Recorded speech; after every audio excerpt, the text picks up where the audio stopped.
말씀이 됐는데 5개의 애가가 있는데 그 중에서 4장 말씀은 가장 아름다운 시 형식을 가지고 있습니다.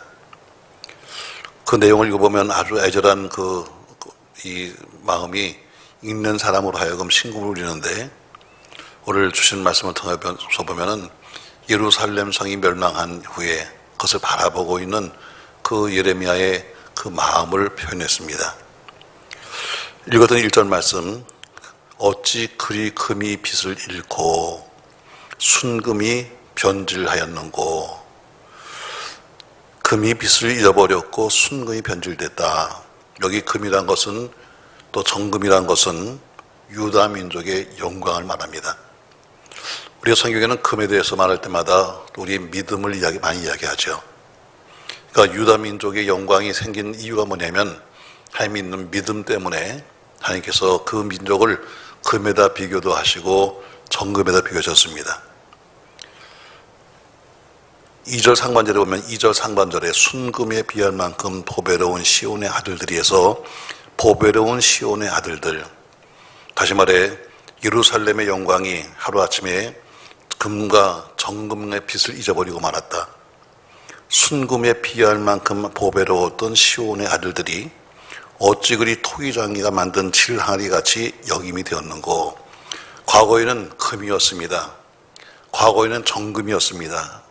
모두가 다 바라면서 야, 대단히 찬란하다, 굉장히 아름답다 했는데, 그것이 하루아침에 뭐가 되는가 하면 질항아리처럼 바뀌었다. 오늘 이렇게 되고 말았습니다.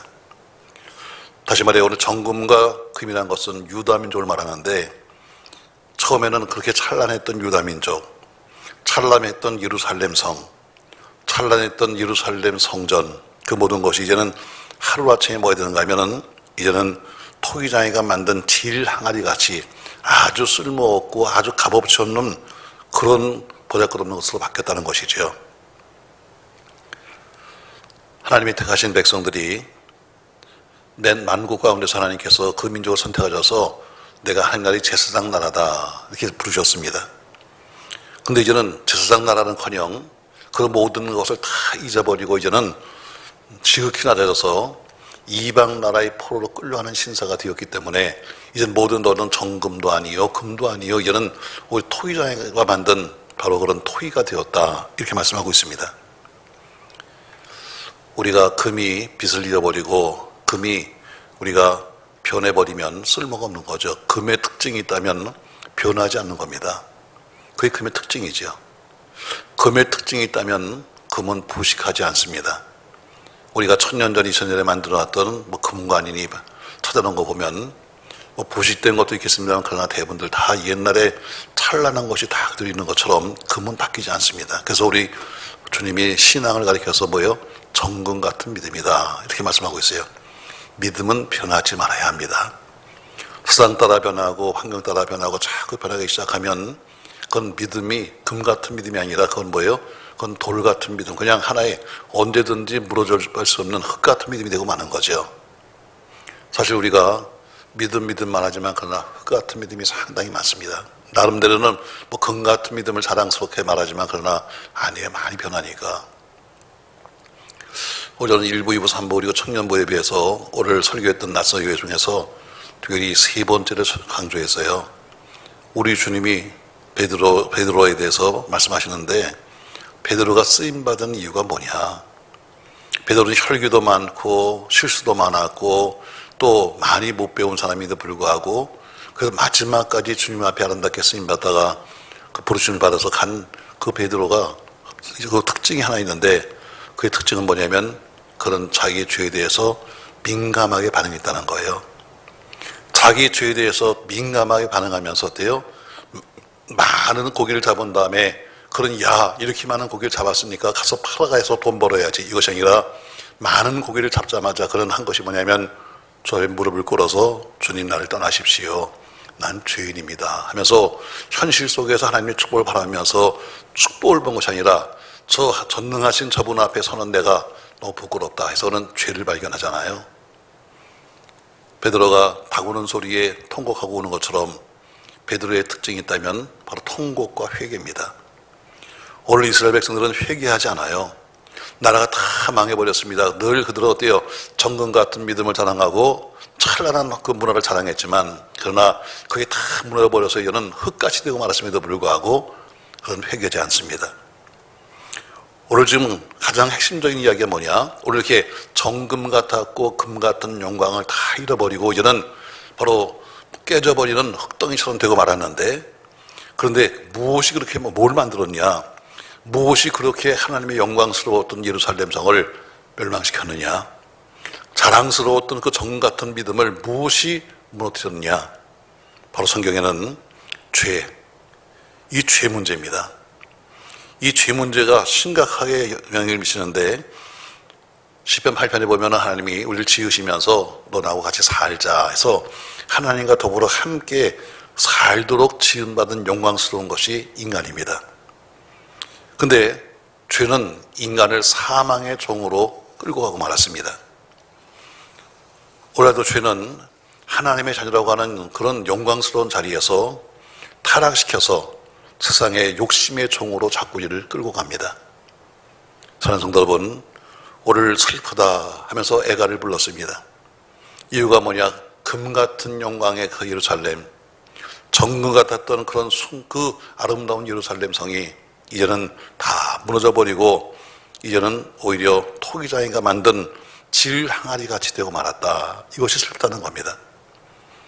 여러분과 제가 믿음을 잘 지켜서 끝까지 금 같은 믿음, 끝까지 정 같은 그런 은혜가 여러분과 제게 있기를 주의 이름으로 축복합니다. 나는 정금이에요, 이렇게 말할지 모르시오. 그러나 그것을 판단한 사람은 누구냐면 바로 우리 주변입니다. 나는 믿음을 있어야 말하지만 그러나 그 믿음을 판단한 사람은 먼저 하나님이시고 두 번째는 우리 주변입니다. 이게 무서운 거예요. 뭐 사람들이 날 어떻게 보든지 난 상관없어요. 내가 믿음만 있으면 되잖아요. 이렇게 말하지만 그러나 보면 결코 그렇지 않아요. 나다나엘이 예수님과 처음 만남을 갖습니다. 요한복음 1장에서. 그때 한 번도 본 적 없는 나다나엘이 오면서 빌립과 더불어 예수를 만나러 옵니다. 그러면서 빌립이 말해요. 야, 내가 오늘 메시아 만났다. 그랬더니 메시아가 누구냐? 그랬더니 나사렛 예수 있잖아. 그 나사렛 예수가 메시아야. 했더니 아이고 너 웃긴다. 나사렛 그 촌동네 못 사는 동네에 무슨 메시아가 나오냐? 하고 둘이서 이야기하고 오는데 한 번도 본 적 없는 예수님께서 나다나엘 보시고 딱 하시는 말씀이 나다나엘아 하면서 오늘 그의 특별한 것을 말합니다. 뭐라 말하느냐? 너는 참 이스라엘 사람이다. 참 이스라엘 사람이다. 내 속에 간사한 것이 없도다. 이렇게 말합니다. 한 번도 본 적 없는 나다나엘에게 대해서 말하기를 너는 참 이스라엘 사람이야. 너는 성품이 간사한 것이 없는 사람이야. 그랬더니 나다나엘이 물어요. 저를 언제 보셨는데요? 그랬더니 내가 무화과 나무 아래서 내가 보았다. 이렇게 말씀하십니다. 참 이스라엘. 여러분 거기 있는 사람이 다 이스라엘 사람들입니다. 모두가 다 유대인들이고 모두가 이스라엘 사람인데 말씀하시길 너는 참 이스라엘 사람이야. 이 얘기는 참 진짜가 없다는 이야기입니다. 다 나는 유대인이 혈통이요 나는 무슨 혈통에 말하지만 그러나 다 가짜야. 근데 너는 참 이스라엘이야. 참 이스라엘 것처럼 참 신자에게 우리 주님이 함께 하시는 겁니다. 얼마나 가짜가 많은지 어때요? 여러분 가짜와 진짜 구별을 하기 쉽잖아요. 짝퉁이 얼마나 많은데요. 짝퉁 보세요. 제가 오래전에 청도에 신학교가 있어가지고 그때 교단에서 안수하러 이제 청도에 갔는데 가서 뭐 낮 시간에 우리를 데리고서는 시장에 가는데 보니까 짝퉁 시장이다. 짝퉁 시장 청도에. 아 대단하더라고요. 그 유명한 롤렉스 시계에다가 유명한 거 다 깔렸는데 다 짝퉁이래. 다 짝퉁이래. 뭐 저는 뭐 그런 거 사본 적도 없지만 그러나 내가 봐서는 도저히 판 건도 안 돼요. 근데 어떤 목사님이 그러더라고요. 이 짝퉁도 급수가 있다네. 아주 더 흡사하게 만든 짝퉁이 있는가 하면은 껍데기만 비슷한 짝퉁도 있다는 거예요. 그러면서 뭐 어딜 꼬맨 거를 보면은 어디가 뭐 더 쳐 나오는데 야 대단하더라고요. 난 아무리 봐도 짝퉁이 내가 볼 때는 보이지가 않아요. 그거 보면서 아 신앙도 마찬가지야. 신앙도 짝퉁이 얼마나 많은데 남들은 구별이 안 되네. 전부 다 숨어져서 거룩한 척하고 뭐가 어쩌고 하면 때마다 야 정말 저 양반이 정말 저렇게 훌륭한가, 저렇게 거룩한가, 정말 그렇게 사는가. 짝퉁. 여러분, 그러나 짝퉁은 결코 오래 가지 않아요. 처음엔 다 똑같이 보이지만 그러나 짝퉁은 수명이 길지 않아요. 얼마 가지 않아서 짝퉁은 표시가 나요. 어디가 깨지든 어디가 헤어지든 어디가 나 찢어지든 짝퉁은 분명히 뭔가 문제가 있어요. 신앙도 마찬가지예요. 처음에 우리가 만나서 같이 있는 동안 저 사람이 짝퉁인지 아닌지 우리는 몰라요. 다만 그 사람을 그냥 밖으로 보면서 야, 저 사람은 보니까 걷는 것도 그렇고 아이고 대단한 것 같아 하면서 얘기하지만 세월이 가면 그 믿음을 속일 수가 없어요. 근데 우리 주님 나다니엘 보고 말하길 너는 참 이스라엘 사람이다. 넌 진짜 신앙인이야 하고 주님이 평가하셨습니다. 맞습니다. 여러분, 오늘 예루살렘 성의 그 영광, 예루살렘의 그 금 같은 영광, 정 같은 그 영광이 이제 깨져버리는 항아리처럼 되고 말았다. 그리고 그렇게 만든 이유가 뭐냐? 바로 그것은 죄 때문이다. 과거에 하나님이 그렇게 영광스럽게 썼던 그것이 죄로 인해서 이제는 완전히 이제 깨어지는 항아리처럼 되고 말았다. 아무쪼록 여러분과 제가 혹시나 어려움이 있다면 그것이 죄 때문이 아닌가 한번 돌이켜보는 베드로처럼 죄에 민감한 우리가 되기를 주의 이름으로 축복합니다. 자, 3절부터 10절에 보니까 오늘 4장에 나오는 에레미야의 그 애가의 주제가 나옵니다. 왜 이런 슬픈 노래를 썼는가? 3절부터 10절까지 말씀을 한번 천천히 같이 읽겠습니다. 3절. 들깨들도 젖을 주어 그들의 새끼를 먹이나 딸 내 백성은 잔인하여 마치 광야의 타조 같도다. 젖먹이가 목말라서 혀가 입천장에 붙으며 어린 아이들이 떡을 구하나 띄워줄 사람이 없도다. 맛있는 음식을 먹던 자들이 외롭게 거리거리에 있으며 이전에는 붉은 옷을 입고 자라던 자들이 이제는 거름더미를 안았도다. 전에 소돔이 사람의 손을 대지 아니하였는데도 순식간에 무너졌더니 이제는 딸 내 백성의 죄가 소돔의 죄악보다 무겁도다. 전에는 존귀한 자들의 몸에 눈보다 깨끗하고 젖보다 희며 산호들보다 붉어 그들의 윤택함이 갈아서 빛낸 청옥 같더니 이제는 그들의 얼굴이 숯보다 검고 그들의 가죽이 뼈들에 붙어 막대기같이 말랐으니 어느 거리에서든지 알아볼 사람이 없도다. 칼에 죽은 자들이 줄여 죽은 자보다 나음은 토지 소산이 끊어지므로 그들은 찔림받은 자들처럼 점점 쇠약하여 갑니다. 딸 내 백성이 멸망할 때에 자비로운 부자들이 자기들의 손으로 자기들의 자녀를 삶아 먹었도다. 예레미야가 왜 지금 울고 있는가? 바로 오늘 것은 심각한 기근 때문입니다. 3절에 보니까 들깨들도 젖을 주어서 자기 새끼를 먹이는데 내 백성들은, 예루살렘에 있는 내 백성들은 자기 새끼를 먹일 수 있는 힘도 없어. 심지어를 뭐라고 말합니까, 여러분? 여기 타조의 답이 타조. 자, 심각한 기근, 결국 굶주림으로 인해서 비참하게 죽어가고 있다는 것을 말씀하고 있어요. 이게 주제입니다. 근데 10절에 보니까 무시무시한 말을 하고 있어요. 10절. 딸 내 백성이 멸망할 때에 자비로운 부녀들이 자기들의 손으로 자기들의 자녀들을 삶아 먹었다. 이렇게 말합니다. 여러분, 어머니가 그래도 가장 자식을 사랑한 건 어머니 아니겠습니까? 지금까지 그래도 자기 자식을 살리기 위해서 가장 모든 것을 아끼지 않고 주었던 그 어머니가 오늘 10절에 보니까 어때요? 그가 자기 자식을 삶아 먹더라. 얼마나 배고팠으면 자기 자식을 지금까지 그렇게 애쓰고 키웠는데 그 자식을 삶아 먹었을까? 이것을 목격했던 오늘 선지자는 뭐라고 하는가? 차라리 전투에서 죽는 것이 훨씬 더 낫다. 굶어 죽으면서 심지어 자기 자식을 잡아먹는 이 비참함보다는 전쟁에 나가서 죽는 것이 오히려 낫다라고 오늘 그걸 말하고 있습니다. 3절의 끝부분 가면 이런 말씀이 나와요. 마치 광야의 타조 같도다 이렇게 말합니다. 자, 광야의 타조의 특징이 있다면 알을 낳습니다. 그런데 그냥 알만 툭 낳았을 뿐이지 돌보지 않습니다. 이게 타조입니다. 타조는 그냥 알만 그냥 툭 놔버리고 그냥 가버리지 그 알에 대해서 가서 품어주거나 그것을 어떻게 부화시키거나 하지 않습니다. 그래서 오늘 내 백성이 광야의 타조 같도다. 다시 말해 그냥 자기 앞에 있는 그 이 자녀들을 방치해버리고 있는 타주의 무정함처럼 예루살렘 백성들이 자기 백성이 굶어 죽는데 그것을 보면서도 어찌 할 수 없는 안타까운 것이 바로 오늘 주제입니다. 심각한 기근.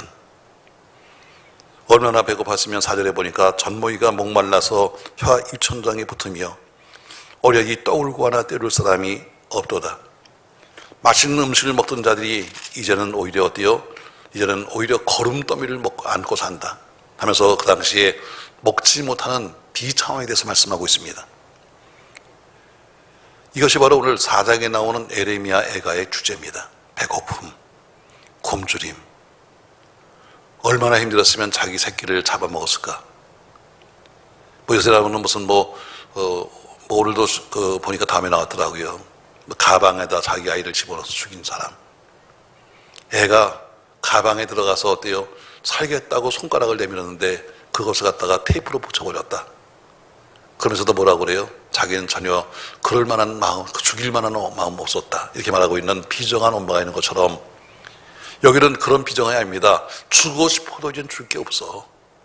이제는 뭔가 주고 싶어도 줄 게 없어서 이제는 내가 살아야 되겠다고 자식을 잡아먹는 그 비참을 바라보고 있는 에레미야가 눈물을 흘리며 오늘 지은 시입니다. 그런데 이렇게 된 원인이 뭘까? 예루살렘 성이 과거엔 정금 같다고 말했습니다.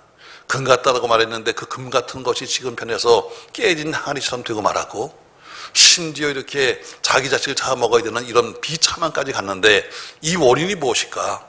여러분, 원인을 알아야 우리가 고칠 수가 있죠. 성경은 정확하게 원인을 13절과 14절에 말하고 있습니다. 13절 말씀 보시죠. 13절 같이 읽습니다. 그의 선지자들의 죄들과 제사장들의 죄악 때문이니 그들이 성읍 안에서 의인들의 피를 흘렸도다. 그들이 거리거리에서 맹인같이 방황하며 그들의 옷들이 피에 더러웠으므로 그들이 만질 수 없도다. 사람들이 그들에게 외쳐 이르기를 저리 가라, 부정하다, 저리 가라, 저리 가라, 만지지 말라 하였으며 그들이 도망하여 방황할 때 이방인들이 말하기를 그들이 다시는 여기서 살지 못하리라 하였도다. 13절에 그의 선지자들의 죄와 제사장들의 죄악 때문이니 바로 오늘 예루살렘 성이 이렇게 극심한 재난을 당한 이유가 뭐냐면 바로 종교 지도자들의 타락에 있다라고 오늘 성경은 딱 지적하는 겁니다. 바로 목사의 잘못이지요. 종교 지도자들이 타락했기 때문에 그래서 그것 때문에 지금 예루살렘 성이 멸망해버렸고 지금 심지어 굶어 죽어가면서 새끼를 잡아먹는 이런 일이 생겼다고 말하는 것입니다. 다시 말해서 일반적인 백성들을 선하고 의로운 길로 인도해야 될 그 사람들이 오히려 본인들이 타락하고 본인들이 악을 주장하고 본인들이 불의한 일에 앞장섰기 때문에 아무래도 그렇죠, 여러분. 앞장선 사람이 가는 길을 뒷사람은 따라오는 거예요. 우리가 성경에는 주로 우리 그 교인들을 양에다 비교하죠. 양. 여러분, 양은 특징이 있어요. 양의 특징이 뭐냐면 양은 아주 눈이 근시입니다. 양은 멀리 보지 못해요. 그러니까 양은 항상 눈이 근시기 때문에 자기 앞에 있는 양밖에 보이지 않아요. 그러니까 항상 어때요? 한 마리 양이 가면 뒤를 그냥 따라가는 겁니다. 근데 제일 앞서 있는 바로 인도자, 제일 앞서 있는 목자가 어디로 끌고 가냐에 따라서 양들은 앞이 안 보이니까 그냥 그걸 따라가는 거예요. 그러니까 오늘 똑같은 얘기죠. 오늘 선지자들이 잘못하고 제사장들이 잘못해서 그들이 죄를 지니까 그들에게서 배워야 될 모든 것들을, 배워야 될 모든 잘못된 것들이 다 그냥 그대로 가게 되니까 결국에는 전체가, 예루살렘 성 전체가 다 멸망하도록 가는 겁니다. 결국 마지막엔 온 민족이 범죄하게 되었고 결과 하나님의 심판을 초래하고 말았습니다. 오늘 그러면서 바로 이 나라가 망한 이유가 뭐냐? 타락한 제사장, 부패한 선지자들 때문이라고 성경에 딱 찍어서 말씀하는 겁니다. 이 말씀을 준비하면서 저도 맞죠, 이 얘기는 맞는 얘기다. 한 교회는 어쨌든 모든 교회는 목사에게 배우게 돼 있습니다. 기도하는 것도 목사에게 배우고 모든 게 다 목사한테 배워요. 우리 주일학교는 그 주일학교 담당 목사한테 배우고 중고등부 담당 목사한테 배우는 거예요. 그걸 닮아가는 겁니다. 애들은 그걸 배워가는 거예요. 그러니까 잘못 가르치면 애들 전체가 다 전부 다 죽는 길로 가는 거죠. 그래서 그게 중요한 거예요. 나 혼자 같으면 괜찮아. 나 혼자 그냥 죄로 인해서 죽으면 끝나니까. 그러나 어때요? 줄줄이 어때요? 뒤에 아무것도 모르는 양들이 따라오고 있다는 겁니다. 그래서 여러분, 선생님이 가면 애들은 따라오죠. 이렇게 가는 거라 그러면 가는 거죠. 우리 그렇게 배웠잖아요. 맞습니다, 여러분. 오늘 예루살렘 성의 이 심각한 재난의 원인이 뭐냐? 13절 말씀, 그의 선지자들의 죄와 제사장들의 죄악 때문이니 이것 때문에 성읍의 의인들이 피를 흘렸다 말하고 있습니다. 맞습니다, 여러분. 직장에서는 직장에 책임 맡은 직장의 장, 그 사람을 따라가는 겁니다. 사회나 국가나 다 마찬가지죠. 앞서 있는 사람을 따라가는 겁니다. 그러니까 늘 앞서 있는 사람들은 두렵고 떨리는 마음으로 자기의 직무를 수행해야 합니다. 교구, 우리 목회자들도 마찬가지입니다. 교구도 마찬가지고 주일학교, 중고등부 다 애들이 뭘 알아? 과거에 이런 일이 있었어요. 그 전사님은 아주 뛰어났습니다. 뭐 뛰어나는가 하면은 음악을 배운 사람이 아니에요. 근데 기도하다가 부흥회 때 참석했다가 은혜를 받고 나서는 그다음부터는 악보가 배기 시작해요. 그냥 아무것도 안 봐도 그냥 피아노 올리기엔 마음대로 칩니다. 제가 데리고 몇 년 동안을 함께 부흥회 데려다녔어요. 기가 막힙니다. 왜? 오랫동안 또 같이 다니다 보니까 이제는 자다가도 내가 아 하면 탁 나올 정도로 그렇게 아주 훈련이 잘 됐습니다. 자, 근데 그 친구가 주일학교를 담당했어요. 여기가 아니라 5단지에 있을 때 아이들하고 약속을 했나 봅니다. 야, 이번 주 토요일 날은 우리 같이 떡볶이 먹으러 가자. 아마 이렇게 약속한 것 같아요. 그리고 뭐 사실 여러 가지 일을 하다 보니까 잊어버릴 수 있겠죠. 그리고 잊어버렸어요. 다음부터는 애들이 그 전사님 말을 전혀 듣지 않습니다. 무슨 말을 해도 뻥. 무슨 말을 해도 거짓말. 듣지 않습니다. 나름대로 재능도 참 많았지만 그러나 한 번 그렇게 되고 나니까 아이들을 도저히 끌고 갈 수가 없는 거예요. 애들이 믿어주질 않아. 이게 교육자입니다.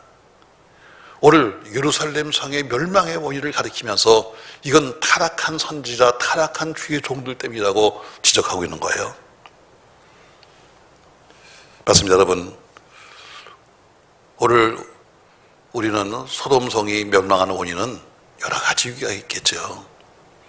그러나 결국 소돔성이 멸망한 이유는 아브라함은 하나님과 흥정해요. 하나님, 그 성에 50명이 있어도 50명의 의인이 있어도 거길 치실 겁니까? 아니, 40명은요. 30명은 하면서 마지막 10명까지 내려왔습니다. 근데 소돔성은 멸망했어요. 왜? 의인 10명이 없었기 때문입니다. 우리가 마지막에 남아서 의인 10명의 역할을 감당해야 합니다. 세상이 이렇게 간다고 해서 같이 우리 목사들도 따라가면서 뭐 남들도 이렇게 사니까 뭐 그렇게 말하지 말고, 우린 직장인이 아닙니다. 월급쟁이가 아닙니다.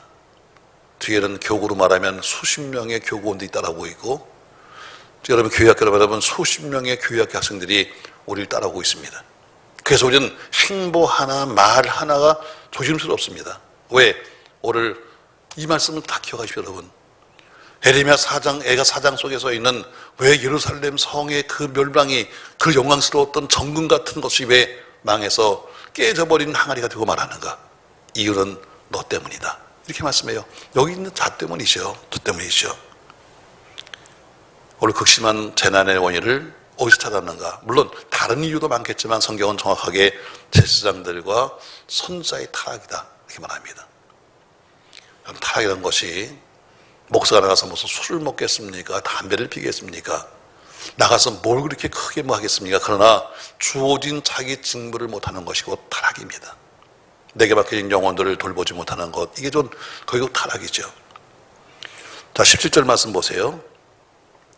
우리가 헛되이 도움을 바람으로 우리 눈이 상하며 우리를 구원하지 못할 나라를 바라보아도다. 자, 우리가 헛되이 도움을 바람으로 합니다. 헛된 도움 받았다. 헛된 도움. 자, 오늘 헛된 도움이 뭐냐? 다시 말해 구원하지도 못할, 우리를 살리지도 못할 도움을 우리가 받겠다고 했다는 거예요. 이 말씀은 앞에 지금 에레미야 애가를 쓰게 되는 그 동기 속에 보면은 오늘 그 당시에 왕이었던 시드기야 왕이 예레미야는 계속해서 말합니다. 왕이요, 우리는 바벨론에 가서 항복해야 합니다. 바벨론을 섬겨야 합니다. 이게 하나님의 뜻입니다 하고 그렇게 이야기했지만, 그러나 시드기야 왕은 친애굽, 아니야, 애굽이 도와줄 거야. 지금까지, 과거 때부터 지금까지 항상 애굽은 우리를 도와줬으니까 애굽이 도와준다 해서 항상 애굽과 동맹을 맺어왔습니다. 여기 구원치 못할 나라가 누구냐? 바로 애굽입니다. 돕지 못할 친구가 누굽니까? 애굽입니다. 예레미야 선지자가 계속 눈물로 공부했지만, 그러나 결국에는 시드기야 왕은 친애굽 정치를 피기 시작합니다. 나중에 막상 유다가 바벨론의 침략을 받았을 때 애굽은 전혀 유다를 돕지 않았습니다. 오히려 그것 때문에, 그 시드기야 왕이 애굽과 친해지려고 했다는 것 때문에 유다는 훨씬 더 큰 보복을 바벨론으로도 당합니다. 오늘 친구를 쉽게 말하면 잘못 둔 거죠. 친구를 잘못 두었기 때문에 오늘 바벨론과 친구해야 되는데 애굽과 친구하려고 했기 때문에 결국 더 큰 피해를 받게 됩니다. 여러분과 저의 친구는 세상이 아닙니다. 여러분과 저의 사랑하는 사람은 세상도 아닙니다. 세상으로부터 무엇인가 내가 도움을 받을 거야, 세상으로부터 무엇인가 내가 도움을 받을 수 있겠지 하는 이런 기대는 착각입니다. 오늘 새벽에 새벽 예배는 지금 교역자들만 오늘 새벽에 나오니까 설교한 김태준 목사가 오늘 본문을 갖고 설교했습니다. 오늘 아사왕의 큰 잘못이 무엇이냐? 아사왕은 처음엔 믿음이 좋았던 왕이었습니다. 심지어 산당까지 완전히 다 없앴던 왕이었습니다. 그러나 그의 잘못은 말년에 가서 그가 이제는 하나님을 찾아가는 것이 아니라, 전쟁이 나니까 하나님을 찾아가는 것이 아니라 오히려 세상 사람들에게 도움을 구했던 것이 멸망의 원인이었다. 그렇게 이야기했습니다. 맞죠, 목사님? 설교했으니까 알잖아. 나 그렇게 들었는데. 맞아요, 여러분. 세상 사람 찾아가 봐야 소용없습니다. 세상 친구 찾아가 봐야 소용없습니다. 그래서 결국에는 어때요? 그 아사는 멸망하고 맙니다. 노년에 그렇게 믿음이 좋아서 어때요? 전쟁 58만과 100만 명이 싸우면서도 이겼던 아사가 나중에 말년이 되니까 어때요? 세상을 의지해서 다른 나라에 가서 자기 성전에 있는 모든 물건을 꺼내고 왕국에 있는 모든 물건을 꺼내서 조공을 바치면서 아람에 가서 도와달라. 그런데 결국에 뭐예요? 아람 나라에 조공 바친 나라가 되고 말았고 나라는 망하고 말았어요. 여러분, 오늘 성경은 말합니다. 이렇게 17절에 말하잖아요. 우리가 헛되이 도움을 바람으로. 여러분, 도울 수 있는 분을 찾아가야지, 도울 수 없는 세상을 찾아가 봐야 소용없습니다. 아멘입니까, 여러분? 도울 수 있는 주를 찾아가야지, 도울 힘이 없는 세상 사람을 찾아가 봐야 소용없는 겁니다. 맞습니다, 여러분. 세상을 의지하면서 하나님을 버린다고 하면 결국에는 점점 더 하나님과 멀어질 수밖에 없는 것이죠. 힘들어도 하나님만 바라보는 여러분과 제가 되기를 주의 이름으로 축복합니다. 오늘 그래서 도울 수 없는 사람들을 바라봤던 시드기야 왕, 결국에는 그것 때문에 더 큰 피해를 보게 됩니다. 20절 말씀 보시죠. 우리의 콧김 곧 여호와께서 기름 부으신 자가 그들의 함정에 빠졌으며 우리가 그를 가리키며 전해 이르기를 우리가 그의 글 아래에서 이방인들 중에 살겠다던 자로다. 자, 우리의 콧김 곧 여호와께서 기름 부으신 자가 있습니다. 그게 누구냐면 바로 시드기야 왕입니다. 하나님의 기름 부은 사람, 왕이죠. 여기 콧김이라는 것은 우리가 히브리 말로 하면 루하흐 이렇게 말합니다. 다시 말해 하나님의 호흡, 하나님의 영, 이런 얘기예요. 결국 오늘 왕을 루하흐, 콧김이라고 비교한 것은 하나님께서 기름 부으시어 세우신 왕을 지극히 존중해서 바로 시드기야 왕은 하나님의 기름 부으신 자란다. 근데 우리가 그를 가리켜서 이르기를 전에는 그늘 아래 이방인들 중에 살겠다. 다시 말해 이제는 그 하나님의 기름 부으신 자가 이제는 이방인 밑에 가서 살게 되었다. 이렇게 말씀하고 있습니다. 그리고 결론에 21절과 22절을 결론을 말씀합니다. 21절과 22절 말씀 같이 읽겠습니다. 21절 우스 땅에 사는 딸 에돔아 즐거워하며 기뻐하라. 자니 내게도 이룰지니 내가 취하여 벌거벗으리라. 딸 시온아 내 죄악의 형벌이 다하였으니 주께서 다시는 너로 사로잡혀 가지 아니하게 하시리로다. 딸 에돔아 주께서 내 죄악을 벌하시며 내 허물을 드러내시리로다. 아멘. 마지막 결론 부분입니다. 자, 예루살렘 성의 참상을 바라보면서 심지어 너무너무 배고파서 막대기처럼 사람은 다 변해버리고 자기 자식들을 잡아먹고 있는 어미를 바라보면서 울고 있던 에레미야. 다시금 그는 하나님의 공의와 하나님의 구원을 소망하는 모습이 보이고 있습니다. 다시 말해 예루살렘 성이 망하니까 원수들이 기뻐합니다. 원수들이 기뻐하면서 어때요? 예루살렘 성이 멸망했다, 하나님의 성이 드디어 망했다 하면서 좋아했던 사람들, 이제는 다시 너희가 예루살렘 성처럼 너희가 망할 것이다. 여러분, 현실적으로 말하면 성도들이 고통을 당합니다. 어려움을 당합니다. 그러면 어때요? 주변 사람이 바라보면서 예수 믿는 것들 저거 뭐 저거 하는 것 좀 봐요. 저들이 뭐 잘 되는 게 있어요 하면서 그렇게 남들이 조롱하는데, 여러분, 그 조롱이 곧 너희에게로 돌아갈 것이다, 이 얘기입니다. 그래서 에돔에게 즐거워하며 기뻐하라, 이렇게 말한 것은 뭐예요? 다시 말하면 네가 예루살렘의 재난을 보면서 즐거워 기뻐했는데 이제 바로 네 파멸이, 내가 바로 그렇게 좋아하고 즐거워했던 것처럼 너도 곧 파멸할 것이다, 이런 이야기입니다. 다시 말해 이제 망했던 예루살렘 성은 다시 하나님의 은혜로 살게 될 것이고, 그리고 기뻐했던 너희는 예루살렘이 당하는 그 고난을 당할 것이다 하는 소망 속에서 오늘 애가를 마치고 있습니다. 결국 지금 앞에 나오는 20절까지 말씀은 현실이었고 21절과 20절은 예레미야의 기도였습니다. 그렇게 되기를 소망합니다. 하나님이여, 믿는 우리를 비웃고 하나님이여, 주변 사람들이 다 우리를 깔보고 있지만 그러나 우리는 하나님이 도와주셔서 살겠고 저들은 다시 우리가 당하는 고난을 받게 될 것입니다 하는 결론으로 4장을 마치고 있습니다. 오늘 말씀의 핵심은, 오늘 에레미야가 이 애가를 쓰는 이유는 뭐냐면 기근이었습니다. 배고픔이었습니다. 얼마나 배고팠을까? 성경에 보니까 그들의 육체가 막대기처럼 되었다.